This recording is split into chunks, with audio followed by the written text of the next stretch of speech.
Ladies and gentlemen, welcome to the Ray Carr Show. Our special guest, Mr. Jimmy Webb, songwriter extraordinaire. Jimmy, welcome to the program. Hi, Ray. Thank you for having me. Certainly a pleasure.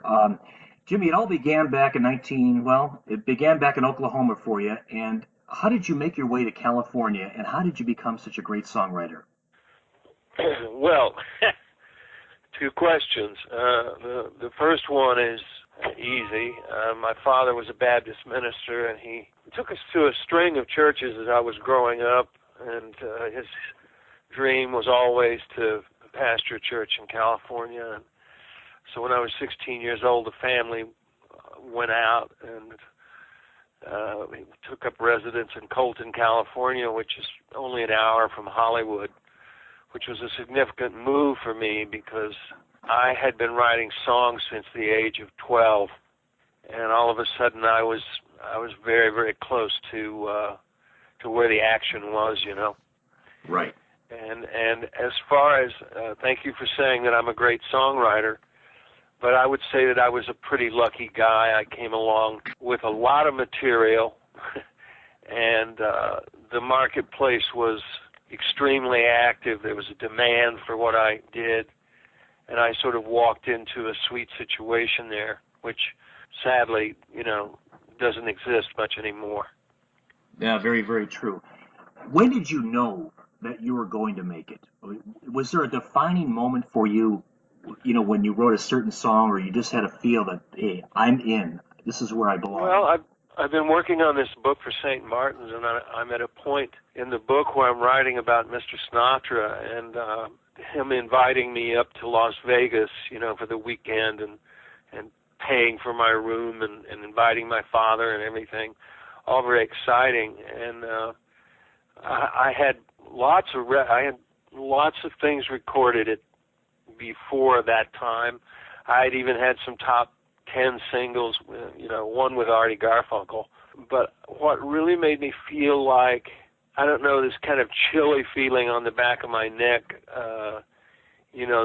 that suddenly I was part of history, was when Mr. Sinatra came out on stage and introduced me and sang "Didn't We?" with the Nelson Riddle Orchestra, 60-piece orchestra. Wow. Live in front of this crowd of high rollers, and it was live music. It was immediate, and just in that moment, suddenly I sort of felt it sort of hit me what I had been able to accomplish, or rather, how fortunate I had been to be in the right place at the right time.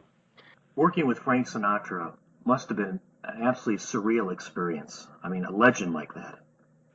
Well, he was easygoing. Once you got past all that and you settled down by the piano, he would sit usually in a comfortable armchair with a couple of fingers of Jack Daniels and listen for hours. He loved to listen to songs. He was a real friend to songwriters. He always recognized the writers from the stage. If you would watch one of his shows, you'd get like a short course in the Great American Songbook, and you would come away knowing who Sammy Cahn was, and James Van Heusen, and Harold Arlen. And in fact, I learned a lot just sitting in his shows, listening to him talk about the business. He sort of invented all of that, and but was such a nice guy. Would take my father to dinner, once in a while, and just talk to him, and which thrilled my pop. Oh, I'm sure. He was transported to cloud nine, and I was never blasé about being in the same room with Mr. Sinatra. That was, he was a nexus in the world of show business, and he was still popular when I was coming up. He had at least a couple of top 10 records in 69 and 70, and that's when I was, in my heyday. And I found him to be a prince of a guy. You hear all different kinds of things about him, but he always treated me extremely well, and even as a kid, you know, and I was a kid. I was like 19, 20 years old. He treated me with very like grave respect, you know, like I was an adult, you know, and he introduced me as Mr. Webb, Mr. Jimmy Webb, he would say, from the stage. So I have a really warm spot in my heart for him, and I give him credit for putting my brand out there and reminding people, even on live recordings, that I had written, you know, some of the songs. Back at that time, 1969, 1970, he had a big song called My Way, and his style of music really wasn't what kids were listening to, but somehow his talent transcended all that at that time. Yes, that is a very interesting point. I find that almost inexplicable, you know, because the charts were crowded with British imports, the Beatles, and you had Joe Cocker up there, and Marvin Gaye, all the Motown stuff, and then the Haight-Ashbury invasion, folk rock. Dylan's doing his first electric albums and so on. And right in the middle of it is this big, you know, orchestra with Mr. Sinatra singing the way he's always sung, you know, since the 40s. And I think it's just a testament to the power of his talent. It didn't just happen to him. You know, it wasn't some publicity stunt that was engineered, you know, by managers and agents. He just still had a way with a song right up until the end. We were talking about doing an album of. We were going to do an album with a song for every month of the year, so it'd be 12 cuts. It'd be the 12 months of the year, and you know, we eventually got to the point where he wasn't really able to learn a lot of new material. That's the only thing that stopped us. But I think I wrote at least half a dozen of those songs, and he was gung-ho to cut them as well. Wow. Jimmy, some of your, well, you wrote many great songs, but a couple of them that resonate with me the most, Wichita Lineman and By the Time I Get to Phoenix. I know you've probably heard this a million times before, but great material that will live forever. How did those come about? Well, I wrote By the Time I Get to Phoenix when I was a contract writer at Motown Records. That was my first job. I went to work at Motown. I was probably the only white kid, you know, in the building. This is Motown West in Los Angeles, and they had a teen artist named Paul Peterson who was fresh off the Donna Reed show and had a couple of records. One called My Dad. He had another one called She Can't Find Her Keys, which is kind of a novelty record, and they came to me and said, "Would you write a song for Paul Peterson?" I said, "Sure." And I came in with By the Time I Get to Phoenix, 3 verses. You know, it's clearly a ballad story. And Paul Peterson didn't like it, and they weren't that crazy about it. Motown was into choruses, not really into narratives. But we tried it over there. I think we tried it once with Billy Eckstine, and we tried it another time with another legacy artist, Tony Martin, and nothing happened. When I left Joe Bett to go over and work for Johnny Rivers at Johnny Rivers Music, I left 45 songs at Motown, but they gave me a half a dozen contracts, and they said, "Tear these up. We'll never use this stuff." And one of them was By the Time I Get to Phoenix. So when I arrived at Johnny Rivers Music, I had By the Time I Get to Phoenix. Well, Johnny says that the first time he heard By the Time I Get to Phoenix, he knew it was a hit, and he cut it. And it was arranged for Al DeLore to hear that record. That was something that Johnny Rivers did for me, and they snatched it out of midair. You know, they said to Johnny Rivers, "How come you're giving us a song?" And Johnny said, "You can only have one hit at a time." Yeah, wow. Which isn't strictly speaking true. But he did me a great favor. He made sure that that song came to Glen. Glen was coming off a hit. He was coming off of "Gentle on My Mind" by John Hartford, and then that led to a lot of things. In 1967, I was nominated for the Grammy Awards twice in the Song of the Year category. Once for "By the Time I Get to Phoenix," once for "Up, Up and Away." And I didn't think I would win anything because I had two songs in there. But it turned out that I won Song of the Year for "Up, Up and Away," and Glen won Best Male Vocal Performance for "By the Time I Get to Phoenix." So it was a really, really big night for us. I mean, that was a rush, you know. It was like, well, I think I'm in the business now, you know. Oh yeah. I mean, my God. I mean, that's huge. Up, Up and Away was a monster. But it happened so quickly that it's really hard to register when you're that age, and sometimes, you know, you kick yourself because there's so many things one could go back and do better. But when you're a kid, you know, you're acting very impulsively and instinctively. I wanted to be a singer. I wanted to sing my own albums, and I sort of moved away from the center of the road because of that. And I commenced my singer-songwriter career at Warner Brothers about the same time. My first album came out in '71. So By the Time I Get to Phoenix was a big part of establishing me as a contemporary writer of standards, you know, which was... I mean, they're classic songs, Jimmy. I mean, they're absolute classics. You know, guys my age weren't writing those kind of songs. I guess I could say that without...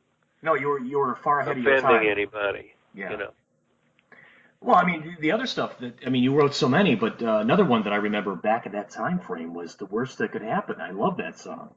That was great. You know, that was cut on a Fifth Dimension album called "Magic Garden," and it was the lead vocal by Billy Davis, and it was mostly solo. And for that reason, it didn't get a single release because the group was very interested in democracy, and they liked for the whole group to be singing on everything that they released. So some other things were released that, frankly, just weren't in the same class with that performance and that arrangement. And a young guy named Wes Farrell, who was married to Tina Sinatra, he called me up and said, "I'm going to cover this." You know, and I said, "Well, you don't have to ask. Be my guest." And he said, "Well, do you know who Maestro is, Johnny Maestro?" And right. Of course I did. You know, 16 Candles, and oh yeah, he had this fantastic voice. They went in and they did with this group called Brooklyn Bridge, and they did a copy, pretty much a copy. It was a homage to Billy Davis's record. And the thing took off like a rocket and could have been the Fifth Dimension's first #1 record and would have put Magic Garden on the map as well. But, you know, you look back and there are so many variables, you know, you can't, there's no way you can go back and by worrying about it change anything. But I saw a lot of, well, let's just call them weird decisions being made by record company executives when I was a kid and growing up and over the last 40 years. Sometimes the label is just, they're just plain wrong, you know. Well, they don't know the music business like the artists and the writers know the business. They only know money.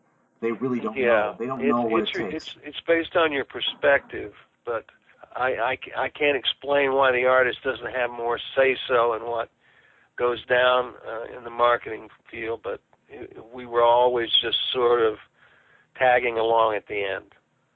Yeah, that's always what it seemed to be.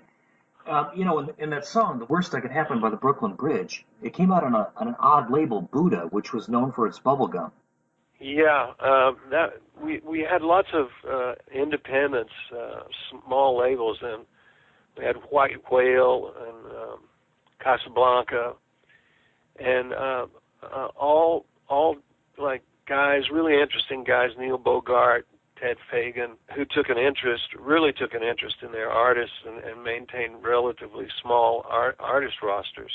And it's interesting to note, in retrospect, that the record business did not really begin to get in trouble until it became over-centralized, until it became essentially 3 or 4 major labels that were populated by hundreds and hundreds of employees and artist rosters, sometimes well over 100 or 200 artists on a label.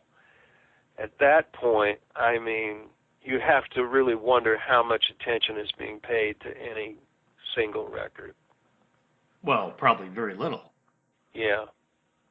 So I think the independents were Buddha and there were others, but they were kind of a vital part, and they were some of the muscle of what made the business so aggressive and strong. Were these Jay Lasker at Dunhill, these guys who took it personally and loved their artists, knew everything there was to know about their artists, and probably didn't have that many artists. Maybe had a half a dozen or a dozen at the most. Yeah. Jimmy Webb, our special guest here on the Ray Carr Show. Jimmy, let me ask you, out of, there's been so much music over the last 50 years that we've all been part of, but in your opinion, what are some of your favorites that you really enjoy to this day still listening to? Oh, well, I'm a big Sinatra fan. I'll put on one of his albums. I love Steely Dan. I loved every damn record they made. I love Little Feat. I still love Dixie Chickens, one of my top 10 albums. Sticky Fingers is one of my favorite albums. Abbey Road is one of my favorite albums. One of mine too, yeah. Pet Sounds is one of my favorites. There's just some things that are timeless. They just there's a lot of it that, to be honest, is eminently forgettable. But there were some real titans out there. There were giants in those days. Back in that time, Pet Sounds and Sgt. Pepper, they were kind of like the 2 greatest albums of all time, according to music people. Did you prefer do you prefer Pet Sounds over Sgt. Pepper? No, not really. I cut an album with George Martin. He produced me, and I have a great deal of love for him, and that's the only word for it. I love the guy, and I give him a lot of credit for being like the enabler for the Beatles to do some of the things that they did, because they would have fantastic ideas and say make it sound George Harrison told George, make it sound like a man singing on a mountain 30 miles away. Wow. And George and his sidekick there, Jeff Emmerich, they would go in and they would, bump up the inputs on the console at Abbey Road or wherever they were, Trident sometimes, and they would dice with the equipment and get the equipment to do things. They actually got the recording studio involved in the creative process and began to tinker with it, with the studio. And up until that time, the studio's function was merely to record the performance as it took place, just to do it authentically in real time. And now Brian comes along with Armin Steiner over at Sound Recorders at Yucca and Argyle in Hollywood, where I used to work a lot. I cut MacArthur Park over there. And they began to dice with the equipment to get different effects. And that created a whole generation of black boxes, samplers, synthesizers, and all that stuff were way out on the horizon. We had to improvise our own innovations. That was one of the most fun things that I ever did in my life, was go in and record a 3/4 inch one-horse Craftsman saw ripping through 2x4s, and take that sound and work on that sound and then use it on a record and sort of create an instrument. Well, it takes a real knowledgeable and creative person to be able to do something like that. Well, that's kind of the the point of all this being was that I said, George, what, one day we were making paper airplanes in the studio, and I said, George, what is the relationship between Pet Sounds and Sgt. Pepper? Because you heard a lot of comparisons, and one was better than the other, whatever. I wouldn't ascribe to that. There's no way I could ever say one was better than the other. And George said, well, Jimmy, I will tell you frankly, he said, that Sgt. Pepper was a direct response to Pet Sounds, and it was an attempt to better Pet Sounds. And he left it at that. But that comes from the horse's mouth. So there's direct cause and effect between Pet Sounds and Sgt. Pepper. And then Sgt. Pepper influenced so many artists that you really had a kind of a fission, right, that took place where almost everybody suddenly was involved in this experimental, laboratory of using, well, I should say, the recording studio being used as a laboratory and trying to sort of out-innovate each other. So it was something. It was an historical moment. And, now we kind of see the result of that is, in my own humble opinion, is that we are overcommitted on the technical side. And we have a box that'll do everything, including play the drums and tune the vocal and everything else. But we left behind some of the humanity. And I love records made in the 50s, 60s, and 70s because there are mistakes on them. There are little fluky things that happen on the record, and we used to wait for those things to happen. We call those divine mistakes, And yeah, right. Many, many times I've turned around in the control room and looked at the engineer and said, "Did you get that?" Wow. Because it was something totally unexpected, and you just wanted to know if the guy got it, because it would only happen once. So there was a great sense of adventure to recording, and always the chance that something unusual might happen unplanned. And unfortunately, I think we're now way, way over the territory of it being such a formulaic thing that it doesn't offer a lot of diversity. Yeah, I would agree. Jimmy, let's bring our audience up to speed. We're speaking to Jimmy Webb, songwriter extraordinaire. Jimmy, let me ask you about the album Only One Life, songs by Jimmy Webb with Michael Feinstein. Can you talk about that for a few minutes? Well, it was an album that Michael wanted to make. I was doing a lot of gigs here in New York at a club called Feinstein's at the Regency, and he was in constantly, and he and I are both pianists. We love the old songs, and he's a connoisseur and a collector of albums by specific writers. He had done one with Harold Arlen. He dedicated different albums to different composers, and it was a very rarefied list of Burton Lane, some very high-powered talent. And he said, I really want to do an album of Jimmy Webb songs, and it's one of the most signal honors that I've ever received in my life, I would think. And I came up with a list of tunes, and we worked it out together, and we came up with what we thought would work.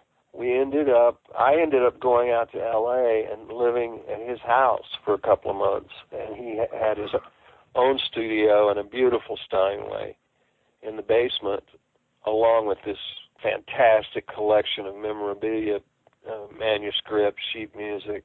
He had George Gershwin's cufflinks and watch there. Oh, God. But mostly it was scholarly material, that was kept in a special vault and at a specific humidity and temperature and so on. And off that was the studio. And so, wow, I mean, that was inspiring. And I was up in the morning and up in the hills there in Los Feliz by the observatory, walking along the mountains, and then I would come in, and probably about 3 or 4 in the afternoon we would start to record. And he would sing and I would play. And we would do it until we were absolutely micromanaging every note on the record. We wanted perfection, and I was enchanted by the idea that he would trust me to play the piano. I mean, I've made my share of records, but I'm not really known as a pianist. He let me play, and it was a pure recording experience. It was untainted by any heads looking over our shoulders or any commentary from anybody about what we were doing. It was pure, and it was a daily ritual. It was like a cleansing. It was like a meditation. I was going through some very difficult emotional times. I was newly divorced and trying to learn how to date people again and stuff like that. And occasionally he would take me out for an Indian dinner at this calm little restaurant, and we'd eat vegetarian. And it was just all, very therapeutic for me to be able to vent through him some of my my little aches and pains, emotional aches and pains. And to this day, I love the cover. It's a picture of him like getting out of bed, like hungover getting out of bed. Yeah. And it's called, as you know, it's called Only One Life, which is a song I wrote for Michael Bennett when I was working on a musical here in New York. A lot of the music has a theatrical bent. Some of the best songs, clearly some of the best songs that I've written or ever will write are on that record. So very proud of it, extremely proud of it. He and I went and toured then behind it as with twin pianos, which was like a gas, I was like, I've never done that, but there'd be 2 big grand pianos on stage, and we'd go out, and we had some shtick worked out, We would do like musical jokes with Beethoven's Ninth Symphony and stuff like that. But we had fun, and he did a great version of Up, Up and Away. He did like a sexy version of Up, Up and Away, which is not the first thing you would think of when you hear that. Oh, no, I'm sure. But it was terrific. Jimmy, let me ask you about your up-and-coming dates. You're going to be traveling to Atlanta, Cincinnati, and Richmond, Kentucky. Yes. Well, I'm doing a show there called the Glen Campbell Years, which is a tribute to my friend Glen Campbell, who is no longer able to perform. And it's a collection of personal videos, bills. It's done in a multimedia format so that there's a big screen where everybody can see the interaction. There's times during the show when Glen does appear on stage, and he and I do a couple of duets together.